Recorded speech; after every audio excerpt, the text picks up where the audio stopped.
Well, good morning and welcome to the TravelMole COVID-19 broadcast for this particular day, Friday, September the 4th, and I'm delighted to have all the way from Australia. I've got Adam Armstrong, who is the brand new, sparkling, shiny new CEO of Contiki, and I'm sure everybody, certainly in Australia, would have heard of Contiki. They're perhaps not so well known in the UK, but we can get into that. But good morning or good evening to you, Adam. Good morning, good evening. It's almost 9 o'clock here in Sydney, Australia on a Friday night, and just getting ready for my leaving party number 2 from Australia, because we can only have 20 people per event here in Australia. So leaving party 2 tonight. Good, sounds good. So the Geordie boy that made good is now in Australia, just about to go to Switzerland. That's good to hear. Now, Adam, it's an interesting time to take a job on. I'm assuming you accepted the job before the ravages of COVID-19 really came into play. Yeah, we actually started talking about the job with Brett Tolman and Dave Hosking, who's the outgoing CEO of Contiki, probably about a year ago. Started talking. So yes, I accepted it in a slightly different world, a very different world, and was ready to get going. And then COVID happened. So I ended up staying in my previous world in cruising Silversea for a little while longer to help manage the transition to my successor. And then, of course, I've arrived in the craziest time that I've experienced in the industry. I started my career in travel. Not long around cruising just the week after September the 11th. So I've gone through a few crises since then. That one being probably the biggest, but this is by far and away the craziest. And I suppose the silver lining is that, having been stuck here in Sydney for longer than expected, I've been able to spend some time handing over the role. And whilst we're not taking lots of bookings, it's afforded us a bit more time to have a look at the business and what's working, what's not. So there's been some silver linings, but yes, it's a very strange time. Okay, well let's clear up a few practicalities at the moment. We have, as far as I understand it, no tours going out on Contiki until the end of November. Essentially, you're writing 2020 off, aren't you? Pretty much. I mean, we had the first quarter until March, when we suspended all of our trips. So we're going to be down, 90% year on year, which is upsetting. But yeah, we've had no tours since March. We've got a few scheduled in December and through the northern winter, but not huge numbers. So 2020 is going to go down as the worst year in our history, unfortunately. But the only way is up, and I arrive, and I can be the hero to guide the.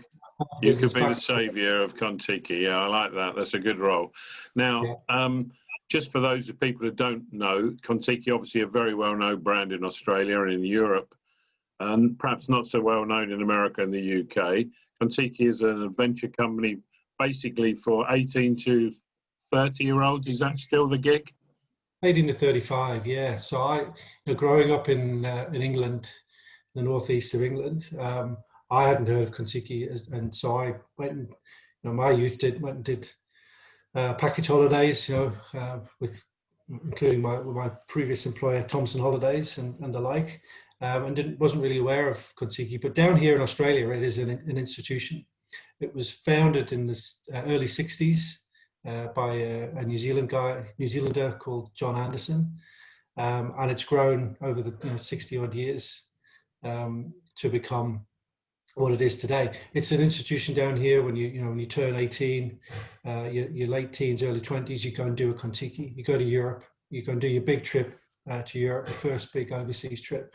Now, the world's moved on a little bit, and kids today, before they're 18, are doing big overseas trips with their family that perhaps wouldn't have done 20, 30 years ago, but it still remains a very big brand name here in Australia. We've got some work to do, I think, in UK, USA and Canada, which are our other to the next big 2, 3, second, third, and fourth market.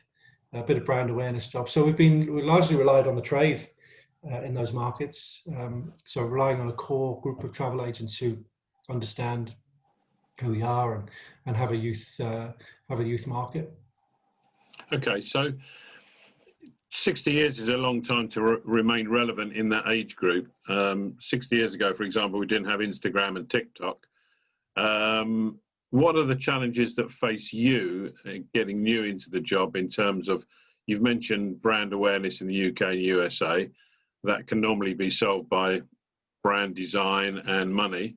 But what other challenges do you face?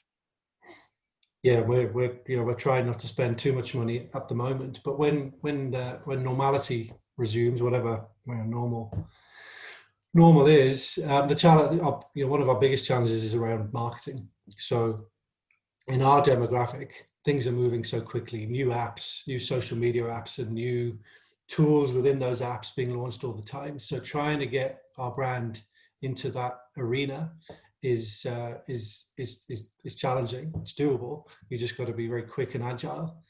So we've got a big global marketing team based in London who look after our marketing globally, who are trying to get the brand out in social and or with other brand partnerships, as well as search marketing and display advertising and so on.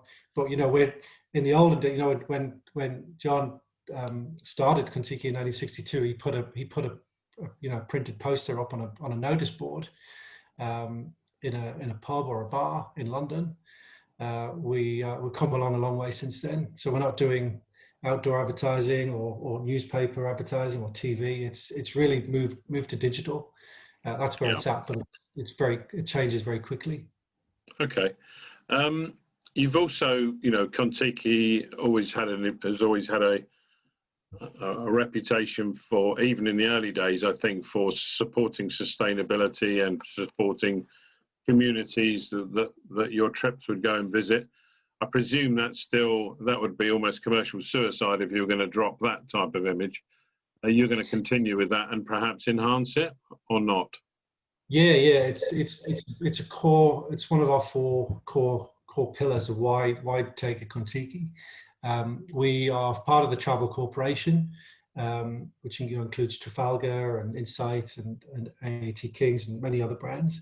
And we have a foundation, the TreadRight Foundation, at the Travel Corp level, and Contiki plays a role in that. Our kind of rebranding of TreadRight is Contiki Cares, and so we have Contiki Cares elements on pretty much all of our trips.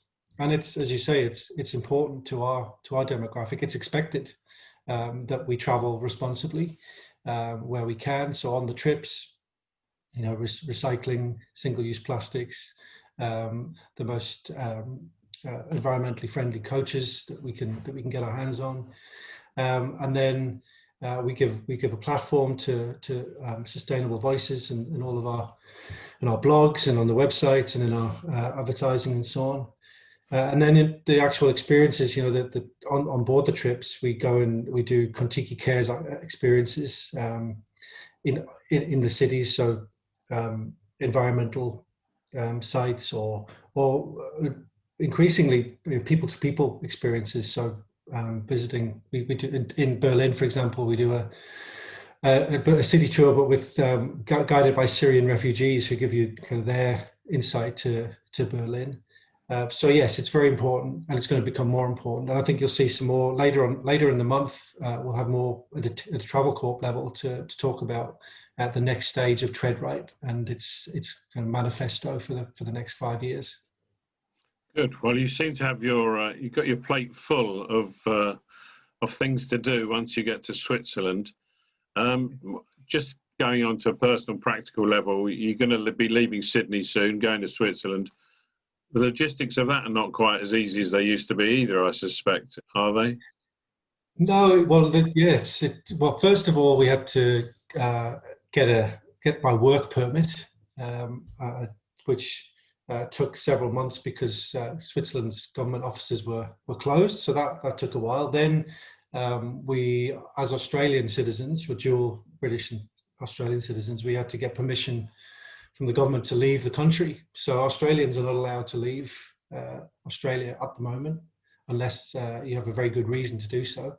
They weren't too concerned about us in the end, because we're leaving for good. So we got that approved, and then it's trying to find flights. There's only a handful of airlines currently operating down here now, largely the Middle East carriers. Qantas is not flying internationally. That's the airline that brought me to Australia 16 years ago next week, and unfortunately won't be the airline taking me back to Europe. And then I'm surrounded in my room here at home by boxes of our belongings that are getting picked up on Monday, and we won't see these for another 3 months, which is about double the normal time. And that's if it all goes to schedule. And do you have to quarantine when you get to Switzerland? No, interestingly, at the moment, and we don't get there for a couple of weeks yet, but at the moment, if you're coming from Australia to the UK, which is where we're going to go first to spend some time with the team in London, no, there's no quarantine for Australians. And then when we get to Switzerland, no quarantine for coming from the UK. However, going the other direction from Switzerland back to the UK, there is now a 14-day quarantine. So a week is a long time in COVID, and everything could change. Hopefully when we get on the plane on the 23rd of September, everything's still possible. We can still get into the UK, and we can still get into Switzerland. But if we've got to go and sit in a hotel for 2 weeks and do Teams and Zoom calls that we've been doing for the last 6 months, then so be it. But we're going to go to Europe. I know the Travel Corporation have got some nice hotels in London, so you should be very comfortable. Adam, I wish you the very, very best of luck in your new job and in your new career. Perhaps we might see each other at Victoria someday in the Travel Corporation offices. And best of luck with all your logistics for moving to Sydney to Switzerland. Thanks very much, Graham. Appreciate it. Cheers.